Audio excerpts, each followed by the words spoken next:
અમદાવાદ ઘાટલોડિયા પોલીસે પાસા હેઠળ એક આરોપીને લાજપોર જેલ સુરત મૂકવામાં આવેલ મિલકત સંબંધી ગુનામાં પકડાયેલ આરોપી વિરુદ્ધમાં પાસા હેઠળ કાર્યવાહી કરી સુરત લાજપોર જેલ ખાતે મોકલી આપતી ઘાટલોડિયા પોલીસ અમદાવાદ શહેર વિસ્તારમાં અવારનવાર મિલકત સંબંધી ગુનાઓ કરી અસામાજિક પ્રવૃત્તિઓ અટકાવવા સારું મેં પોલીસ કમિશનર શ્રી અમદાવાદ શહેરનાઓના સૂચના કરેલ હોય જે સૂચના આધારે શ્રી નીરજકુમાર બડગુજર સાહેબ અધિક પોલીસ કમિશનર શ્રી સેક્ટર 1 તથા શ્રી સફીન હસન ઇથા નાયબ પોલીસ કમિશનર શ્રી જોન 1 તથા શ્રી મદદનીશ પોલીસ કમિશનર એ ડિવિઝન નાઓની સૂચના અને માર્ગદર્શન હેઠળ પોલીસ ઘાટલોડિયા પોલીસ સ્ટેશનના Shri JS Kandoriya police inspector સાહેબ નાઓના સુપરવિઝન હેઠળ ચોરીના ગુનાઓ કરતા આરોપી વિરુદ્ધમાં પુરાવા એકત્ર કરી મેં પોલીસ કમિશનર અમદાવાદ શહેર સમક્ષ પાસા દરખાસ્ત કરતા મેં પોલીસ કમિશનર શ્રી નાઓએ પાસાનો હુકમ કરતા ગરફોડ ચોરીઓ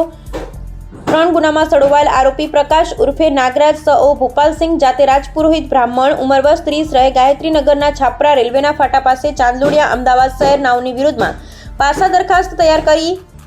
મેં પોલીસ કમિશનર શ્રીની કચેરી ખાતે મોકલી આપતા મેં પોલીસ કમિશનર શ્રી અમદાવાદ શહેર નાઓએ આરોપીને પાસા અટકાયતમાં લેવા હુકમ નંબર પીસીબીડીએન્ટ પાસા પેપર 2025 તારીખ 21/6/2025 થી પાસા હુકમ કરતા સદર હુકમની બજવણી કરી